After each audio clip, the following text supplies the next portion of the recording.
Keluarga pengusaha muda Insanul Fahmi dengan sang istri Wardati Namawa terus dilanda konflik berkepanjangan. Upaya perdamaian yang diharapkan mampu meredam situasi hingga kini belum menemukan titik temu. Sejak mencuatnya dugaan perselingkuhan yang menyeret nama artis Inara Rusli. Persoalan ini mencuat ke ruang publik setelah Mawa mengungkap dugaan hubungan terlarang antara Insanul dan Inara. Tak berhenti di situ, konten kreator asal Medan itu kemudian melaporkan keduanya ke Polda Metro Jaya atas dugaan perzinaan. Sorotan publik semakin tajam ketika terungkap adanya pernikahan siri antara Insanul dan mantan istri vokalis band Last Child tersebut. Di tengah derasnya perhatian, Insanul menyatakan masih berusaha mempertahankan pernikahannya dengan Mawa.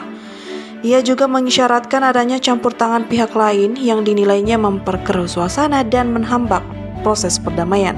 Insanul menegaskan bahwa dirinya adalah pihak yang paling memahami dinamika dalam rumah tangganya.